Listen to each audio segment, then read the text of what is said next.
We have so many exciting new initiatives on deck for the fall of 2024 as we head into the start of a new academic year. We have a lot of new initiatives at the Foundation for Economic Education, which hosts the LiberatED podcast.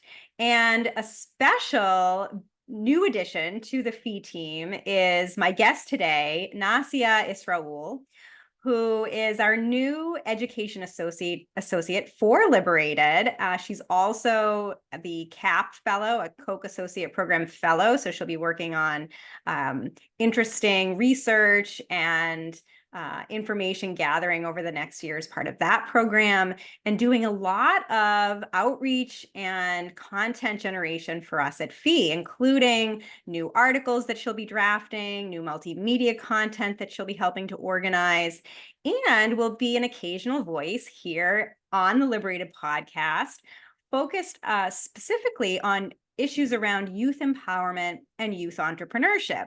Nasiyah will share her background in just a minute, but she is an entrepreneur who began her company as a teen and has a lot of experience and insight into youth empowerment, youth agency, entrepreneurship, and just the exciting things that are happening at the moment around unconventional and innovative education models. So I wanted everyone to have an opportunity to meet Nasiyah and hear from her, as she will be an integral part of the LiberatED team over the coming months. So Nasiyah Isra-Ul, welcome to the LiberatED podcast.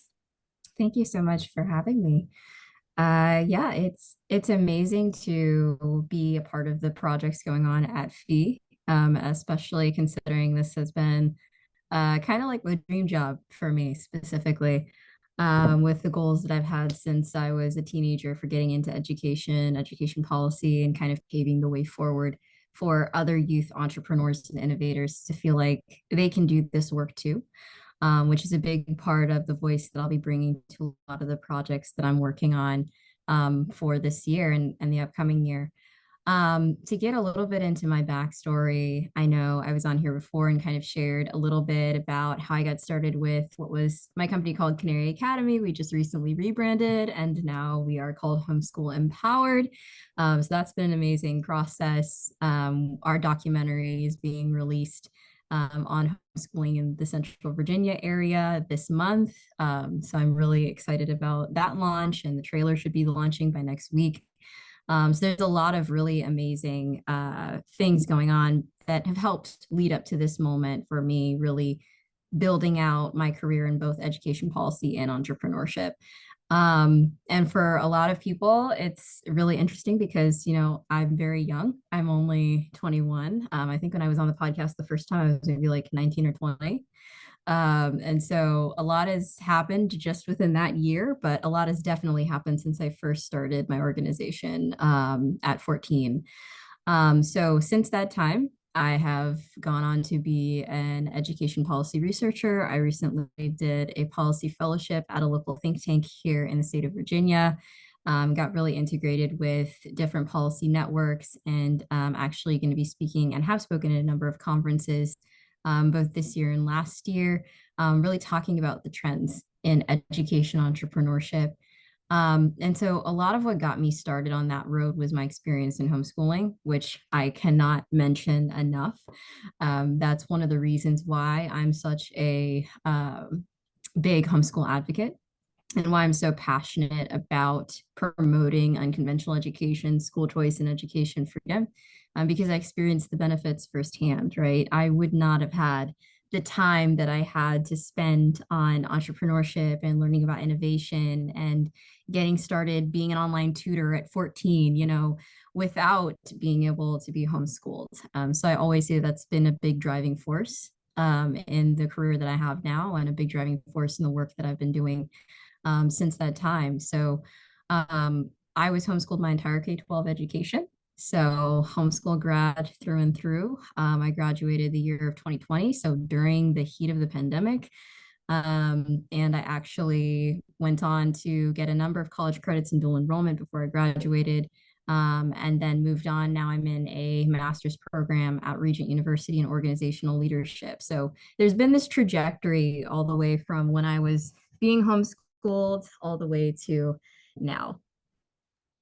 So great. I wonder if you could dive in a little bit deeper, Nasiyah, on Homeschool Empowered, what was earlier called Canary Academy Online. As a teen, you launched this business or this organization. You won a business plan pitch competition for it as a teen and got a lot of national recognition.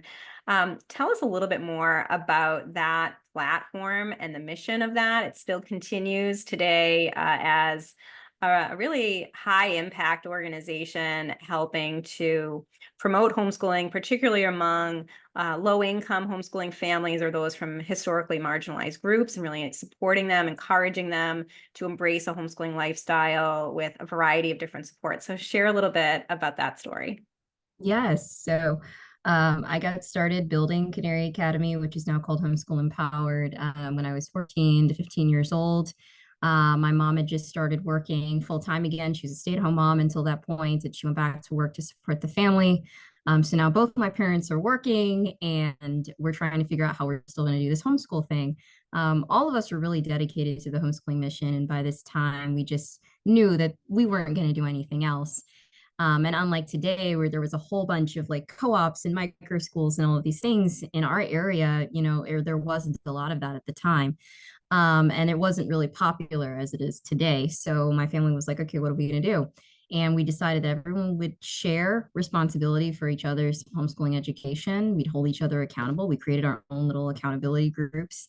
And every morning I would sit down with my parents, talk about my schedule, talk about my brother's schedule. We would craft our own learning itineraries, what we were going to do for that day, what we're going to get accomplished by the end of the week, developing milestones. And it really set the tone for a lot of my homeschooling experience because I was able to really come out of my shell a little bit and develop those skills of time management and goal setting, learning about SMART goals and all of those things. And so as I got diving deep into the facets of what I previously thought, oh, mom just does it and it's super easy.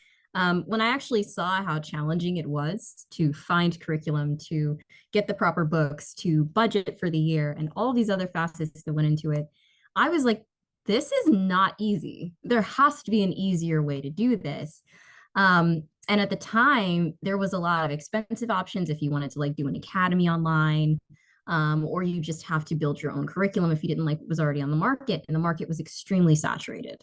And I was like, okay, none of this is actually fitting my brother's learning style. I'm a bookworm, so I can pretty much learn from anything, but he was completely different.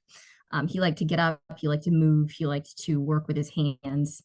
And so I started trying to design curriculum for him. And that's originally where my entire idea came from, was just sitting down and recognizing that, what my brother was using to learn was not suiting him.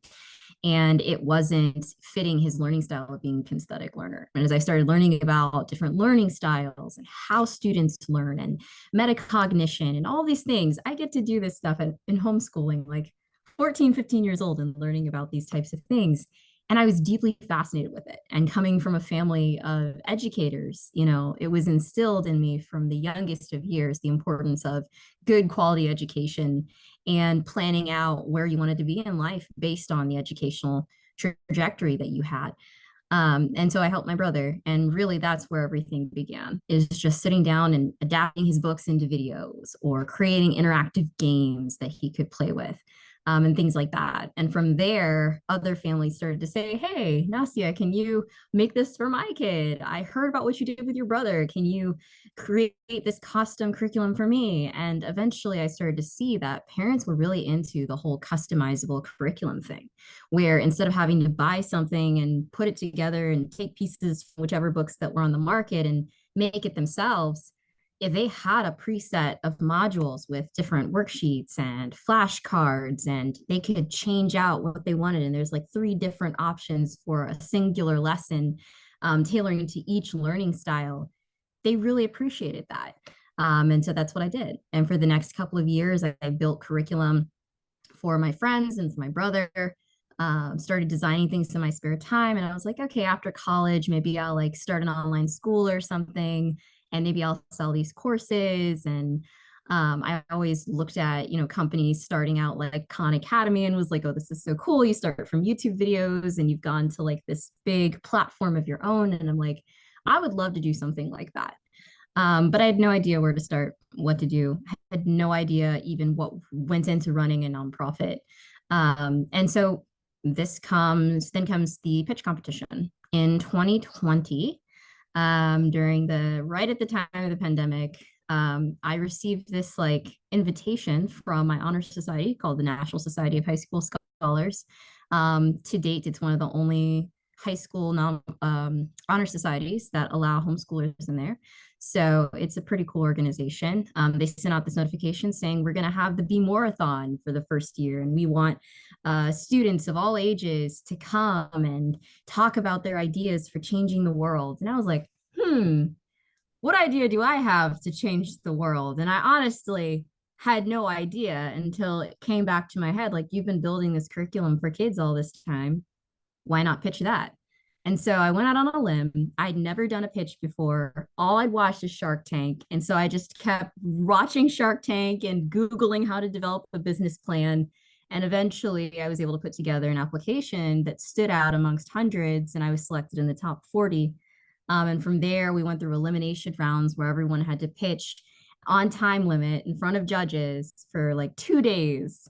And eventually I came in the top 10 and received a $10,000 grant, which was the most money I'd ever won in my life at that point. And I was 18 at the time, just turned 18. And I was like, this is absolutely amazing. What am I going to do with this now that I have it?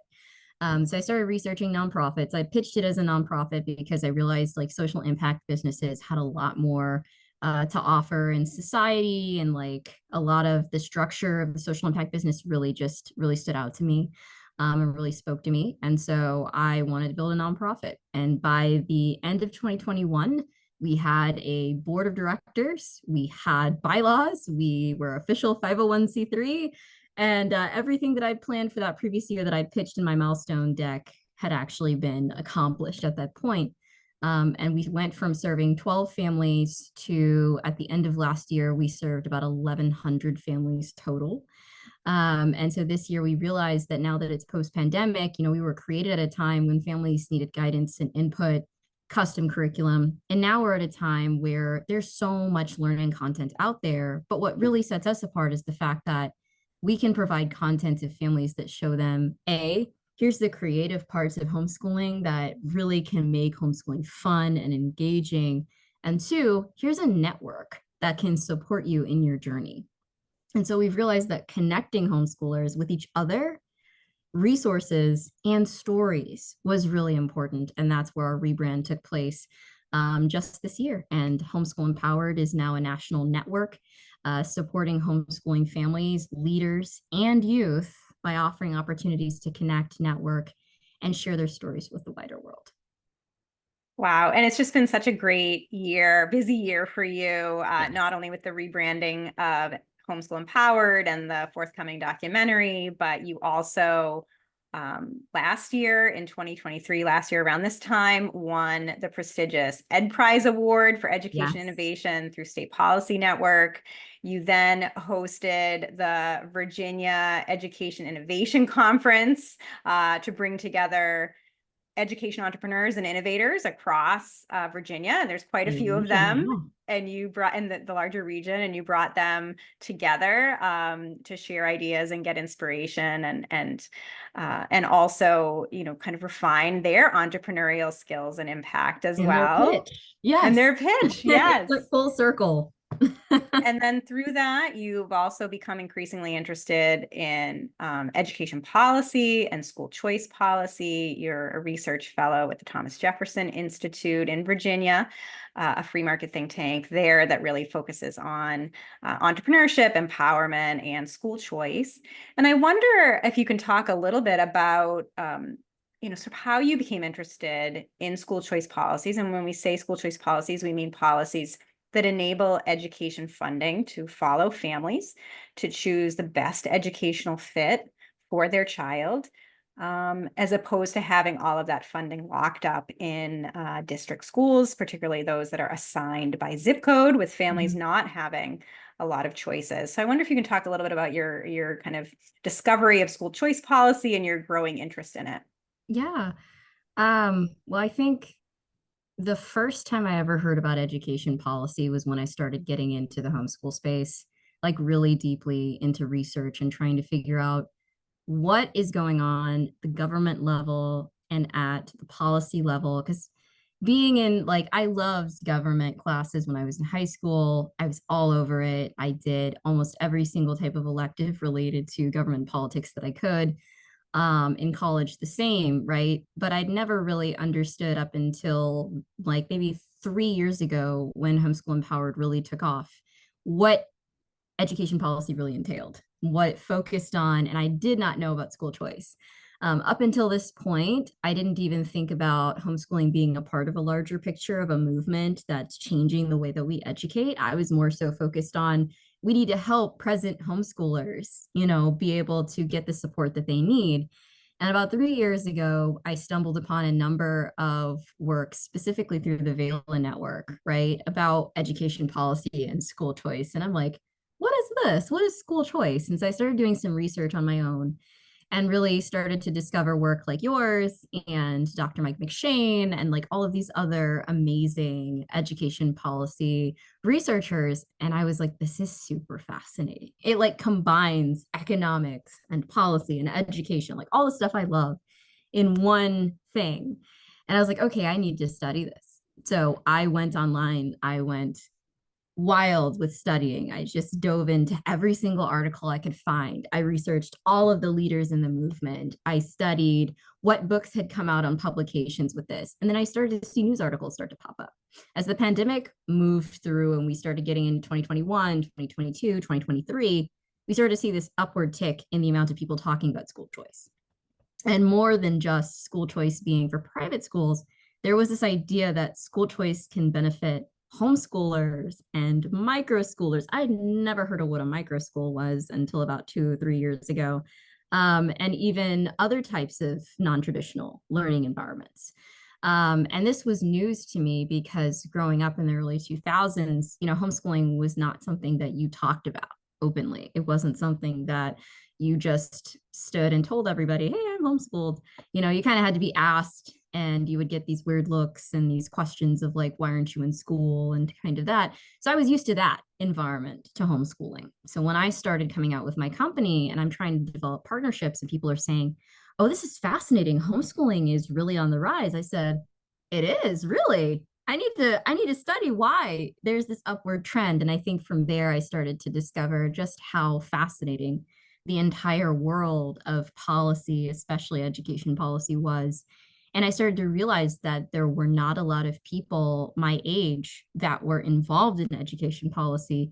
And being the person that I am, I always try to change that and be like the person who's paving the way for the next generation of leaders, because I know how important it is from building my company and being in spaces where everyone was older than me and how that felt, that I don't want to be the only person in the room anymore 5, 10, 15 years from now, right? And so I don't want anyone else to have to go through that either. And so I think a big part of what got me really interested in diving deep into education policy was the fascination of homeschooling having this bigger role in redefining education and us being able to use this to tell our story. And B, seeing that there was a lack of representation for younger generations within this space and how much there is to be able to do where youth can control their own educational destinies and how powerful that is. So those were the top two reasons. And now I'm a 50CAN National Voices Fellow and a research fellow. I just did a research fellowship at Thomas Jefferson Institute for Public Policy. So now I'm really working on explaining these ideas in very simple terms so that other young people can see it and go, this is really cool. I didn't know this was an option for me to get involved in, and now I can. Just incredible, Nasiyah. And of course, now we're at a moment where we have 33 states plus the District of Columbia and Puerto Rico that have some form of private school choice. We have a dozen states that have universal school choice. That include eligibility for all K-12 students in those states. In some of those states, that eligibility transfers to homeschooling programs and microschools and learning pods and other innovative programs. So it is such an exciting time in education, and there's a lot of overlap between innovation and choice.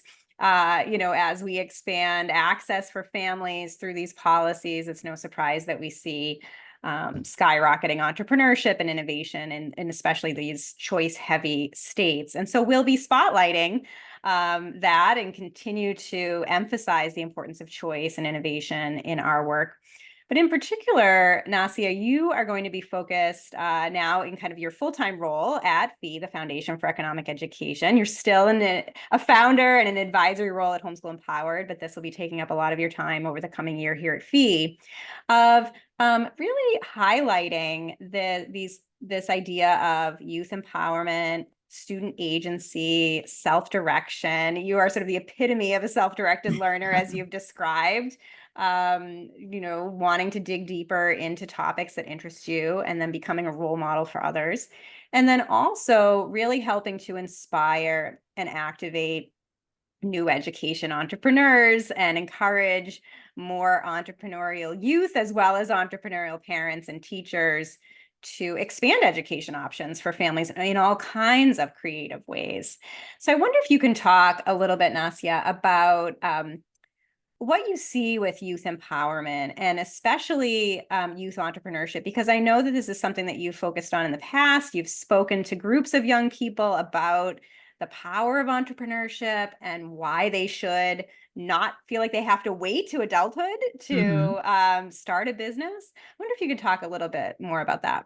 Yeah, I think there's a big misconception in a lot of different generations. I know it was in mine that you have to wait until after college to be an entrepreneur because it's going to be time consuming, it's going to be challenging, nobody's going to respect you, and all of these other kind of assumptions that you get from living in a world where the only role that you have is student, right? Up until you get to a certain age, that's the only thing people think is your occupation, right?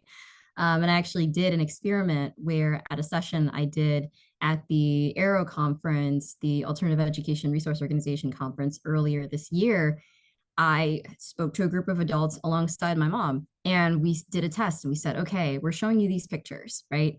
We're showing you pictures of adults, and we just showed generic pictures of adults in suits at computers or in regular clothes at computers or holding a book or something. And almost everyone said they have a job, they're a teacher, or they're a founder. We showed similar pictures of youth in those same outfits and in those same positions, and almost every person said they're students. So it was a perfect example, and we use that as a moment to show where there's this assumption when you're coming into a space that youth, their only role is student. And for a while, that's what I thought. When you stop being a student, then you can start being a founder, then you can start being a president, then you can start being all these things.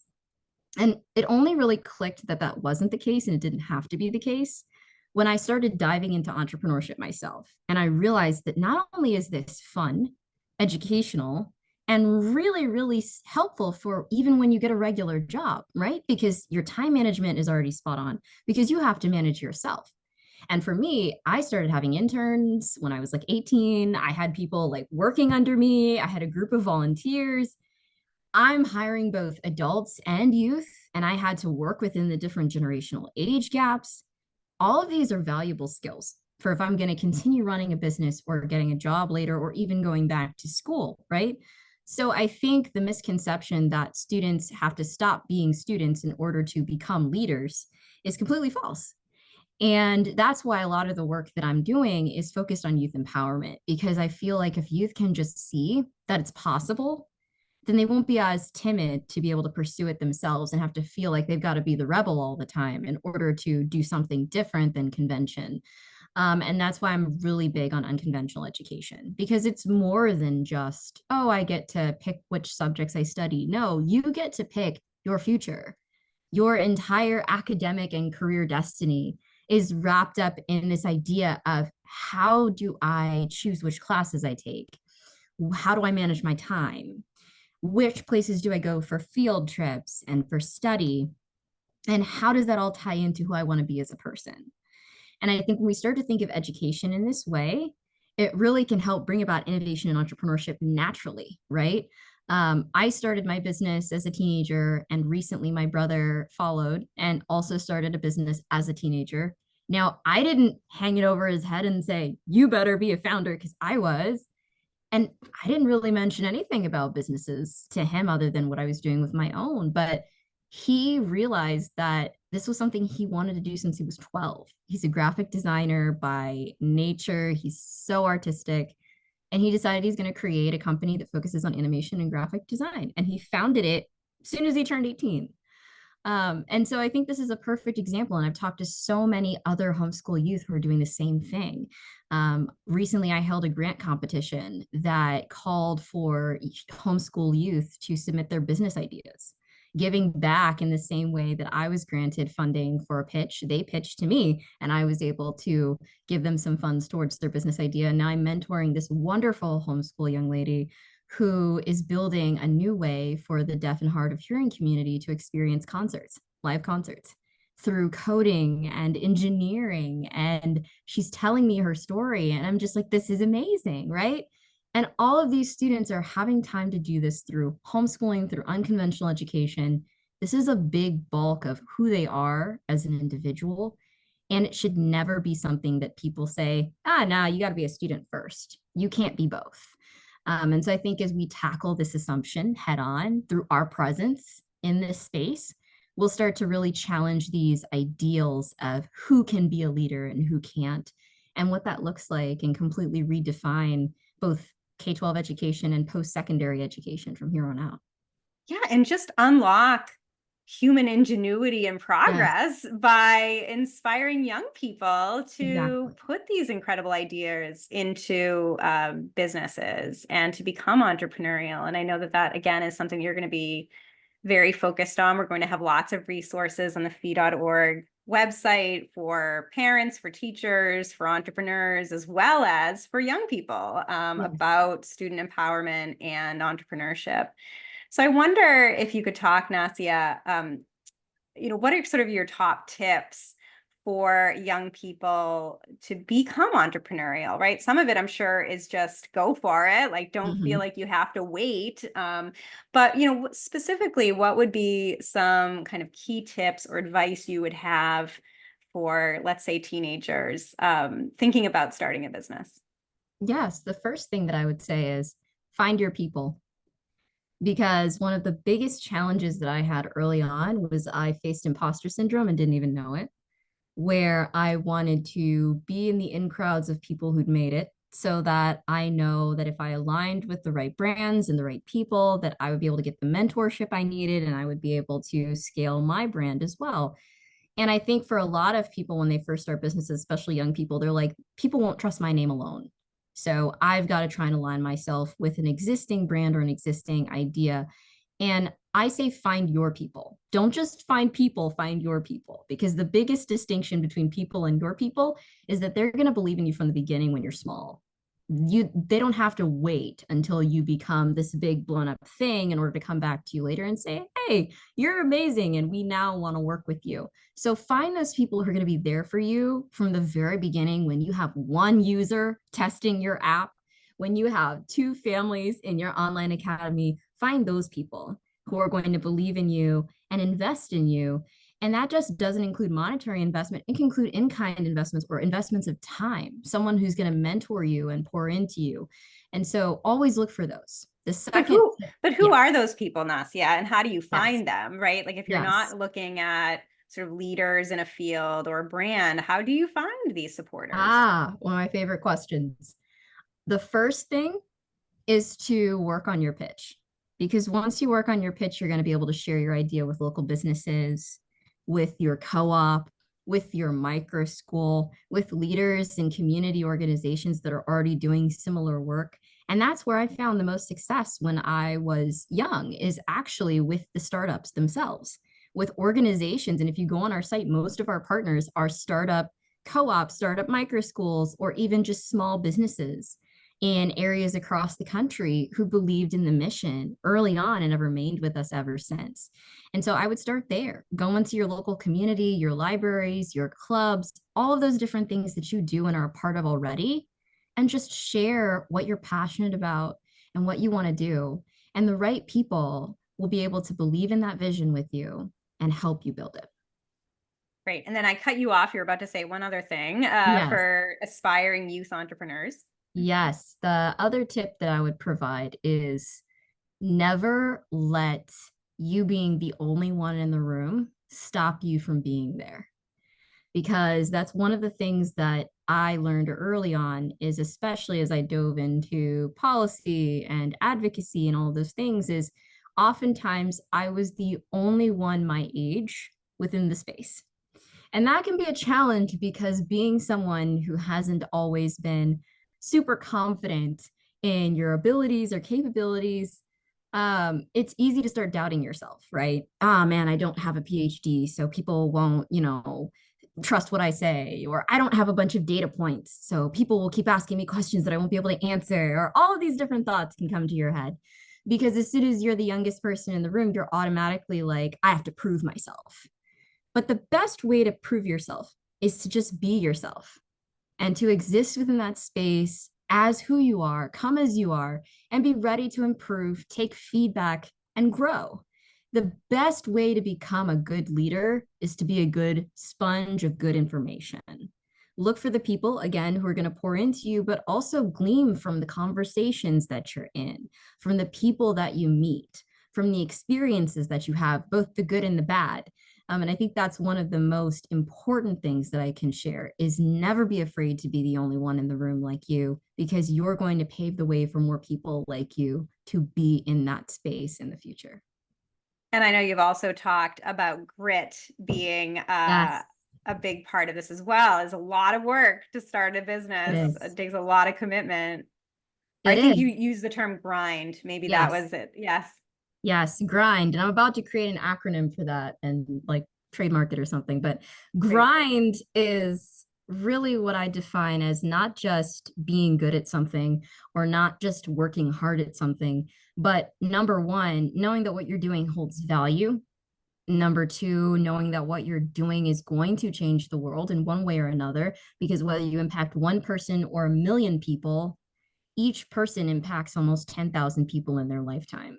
So by default, if you're just impacting two people, that may not seem like a lot in a numbers game, but you've just impacted like 20,000 people by the time that those people have gone out and lived their lives. So it's really not about what you do so much as how you do it and the passion that you put into it, right? People have created all sorts of businesses that people were like, that would never work. And it works because they have the grind, working at it day after day. It's not going to be easy. It's going to be a challenge. There's going to be highs and lows. There's going to be moments where there's mothballs in your account and moments when there's millions, right? That happens to every entrepreneur. But the distinction that really makes Hopefully you the a strong millions. leader, yeah, varies. It varies. But the beauty of being an entrepreneur and being a leader is that you define what success looks like, and you define your metrics and your measurements of what you're going to be and do. And this is why homeschooling played such a large role in why now I love strategic planning for businesses, because as a homeschooler, I got to sit down and say, where do I want to be in 5 years and how am I going to get there? What are my milestones? What are my goals by the end of each year? What am I going to accomplish? And how's that going to help me get to my ultimate goal? And now I'm doing the same thing in businesses, right? Helping people develop strategic plans and visions for the future and really allowing people to see past the present and look to the future. And I think that's the biggest part of grind, is that you're not caught up in here's where I am now, but you're caught up in what I'm doing now is going to help me get to another place later. So great. Well, I am so excited to work with you over the coming months and enable you to hopefully enable many others to start their own companies, to become entrepreneurs, whether they're young people or mid-career or late career professionals, to just really inspire more entrepreneurship and innovation and education. There's just so much wisdom for you to share, and I'm so excited for that. I wonder if you could share a little bit, Nasiyah, about what you're looking forward to in your new role as an education associate for LiberatED at FEE over the coming months. Yes, I think the biggest thing is writing. I love to write, so doing articles and being able to spotlight different people's stories is one of the biggest parts that I'm most passionate about. Because I know when I was just starting out, how inspirational it was to have just one person feature me in an article or tell someone my story, or even just being able to share it at all. And empowering people by sharing their stories and their voices is really the thing that I'm most passionate about for youth, for adults, for anyone.